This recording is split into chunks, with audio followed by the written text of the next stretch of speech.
Assalamualaikum warahmatullahi wabarakatuh. Ibu, terima kasih telah hadir kembali di sini. Kita lanjutkan pada langkah yang selanjutnya, itu langkah E sampai dengan langkah G. Yang mana yang sudah kita bahas sebelumnya, bahwasanya ketika ibu menjadi kepesertaan PKH, maka ibu juga akan menjadi sebuah anggota dari BPJS KIS atau JKN, Jaminan Kesehatan. Maka dari itu, para ibu-ibu yang sudah melahirkan bayi, apakah di sini ada ibu-ibu yang sudah melahirkan? Oh iya, ada ya. Sudah didaftarkan atau belum untuk BPJS KIS-nya? Udah? Oke, alhamdulillah ada yang sudah, ada yang belum. Oke ibu-ibu, maka dari itu hadirnya saya di sini membahas tentang sesi E sampai dengan sesi G. Saya akan menjelaskan bagaimana cara mengurus dokumen dan bagaimana cara mengajukannya, kemana kita harus mengajukannya. Nah, ibu-ibu, ketika ibu mempunyai bayi yang belum terdaftar atau belum didaftarkan kepada BPJS, maka dari itu ibu harus segera mendaftarkannya ya, paling lama 3 bulan setelah kelahiran. Nah, apa itu BPJS? Nah, BPJS ini adalah sebuah program kesehatan yang diluncurkan oleh pemerintah ibu-ibu. Jadi, ibu-ibu yang sekarang menjadi kepesertaan PKH secara formal, secara jelas, maka ibu juga berhak untuk mendapatkan layanan jaminan kesehatan ya, seperti itu. Apa saja kira-kira yang harus dipersiapkan oleh ibu-ibu? Oke, ibu-ibu, begini saya akan jelaskan ya. Ketika ibu sudah melahirkan bayi yang sudah dilahirkan oleh ibu-ibu itu harus didaftarkan. Pertama, ibu harus mempunyai KTP dan KK online ya. Sekali lagi, ibu-ibu harus mempunyai KTP dan KK online ya. Nah, KTP dan KK itu harus terdaftar secara resmi di Disdukcapil. Setelah itu, fotokopi KTP dan KK ibu-ibu semuanya. Setelah difotokopi, maka ibu-ibu mendatangi kelurahan setempat untuk mengecek syarat ya. Syarat-syarat yang harus dipenuhi, salah satu contoh syaratnya adalah surat keterangan tidak mampu dari kelurahan ya. Setelah itu, ibu setelah KTP dan KK, ibu membawa surat SKTL. SKTL itu adalah surat keterangan tanda lahir ya. Bisa juga akte kelahiran dan sebagainya. Biasanya sih kalau misalnya SKTL, kalau misalnya ibu lahirnya di bidan, itu ibu mintanya diurusnya oleh bidan supaya diurus nanti oleh puskesmas terdekat ya, didaftarkan. Setelah itu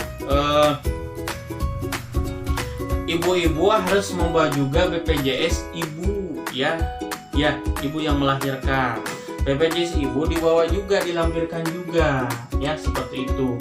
Nah, setelah itu juga ibu harus meminta surat pengantar pembuatan kartu BPJS PBI ke puskesmas ya.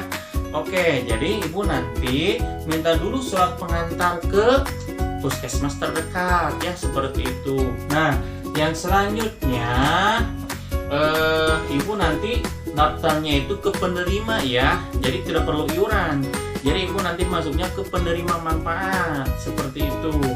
Kemudian yang selanjutnya, ibu mengisi daftar isi peserta DIP ya. DIP itu apa? Daftar isian peserta. Nah, setelah DIP ini ditandatangani oleh ibu, maka salah satu orang tua dari bayi itu mengurus ya DIP itu di kantor BPJS, seperti itu. Setelah ditandatangani, maka isilah NIK dan KK, nomor KK, isikan nomor NIK dan nomor KK ibu-ibu itu pada lampiran DIP ini. Kemudian Bapak dan Ibu memiliki kewajiban untuk melaporkan perubahan nama bayi, dan perubahan nomor kartu keluarga dan NIK si bayi tersebut minimal atau paling lama 3 bulan selambat-lambatnya 3 bulan setelah kelahiran untuk mendapatkan KIS ini. Yang selanjutnya ibu-ibu, kalau yang di sini apa semuanya sudah mendapatkan BPJS KIS? Oke, belum ya. Oke, kalau yang belum itu tadi mungkin ibu-ibu segera daftarkan ya.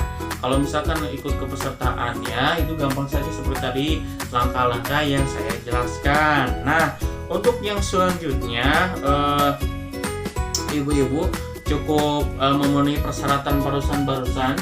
Yang penting itu nih kemudian kakak yang harus online, kemudian surat pengantar atau surat SKTL, surat keterangan tanda lahir ya, seperti itu. Nah, kemudian yang selanjutnya dokumen tersebut setelah misalkan ibu-ibu mengisi dengan lengkap, sudah meminta surat pengantar dari puskesmas setempat. Contohnya kita di Kecamatan Singajaya, kita minta surat keterangan dari puskesmas Kecamatan Singajaya. Setelah beres dari meminta surat keterangan atau rekomendasi dari puskesmas Singajaya, ibu-ibu berangkat ke kantor BPJS Kesehatan, yaitu yang ada di Kabupaten Garut, seperti itu. Nah, jadwalnya dari Senin sampai Jumat ya, udah buka dari jam pukul 008 sampai pukul 15.00, seperti itu. Nah, kemudian ibu mengisi daftar seperti yang tadi saya sebutkan, dan kalau sudah selesai tunggu sampai beberapa waktu, maka BPJS akan beres dan bisa diterima oleh ibu-ibu. Oke, ibu, sejauh ini apakah bisa dapat dipahami? Oke, kalau tidak ada yang ditanyakan, kita tutup ya. Oh iya ada. Oke, silakan ibu. Apa kira-kira yang mau ibu tanyakan? Dengan siapa ya, ibu siapa ya? Oh iya, Ibu Nur Hasanah. Silakan Ibu Nur Hasanah. Apa yang ibu tanyakan mengenai ini? Oh iya, oke. Oke ibu, bagus sekali pertanyaannya ya. Jadi pada intinya pembuatan BPJS KIS ini khusus untuk KPM-PKH itu tidak dipungut biaya sepeser pun, alias gratis ya. Sekali lagi, untuk mengurus BPJS Kesehatan ini tidak dipungut biaya sepeser pun, alias gratis. Kenapa? Karena ibu merupakan salah satu keluarga penerima manfaat PKH. Jadi selain ibu berhak mendapatkan PKH yang per triwulan sekali, ibu juga berhak mendapatkan layanan kesehatan khususnya bagi ibu hamil, anak-anak, dan dewasa. Nah, ibu-ibu yang belum mendapatkan BPJS KIS, ayo sekarang kita berbondong-bondong kita daftar, karena ini gratis program pemerintah, jadi ibu tidak usah bayar per bulan ya, seperti itu. Baik, apa ada lagi yang ditanyakan ibu-ibu? Oke, kalau misalkan tidak ditanyakan, kita tutup aja ya dengan bacaan hamdalah bersama-sama. Alhamdulillahirabbil alamin. Wallahu muwaffiq ila thoriq. Wassalamualaikum warahmatullahi wabarakatuh.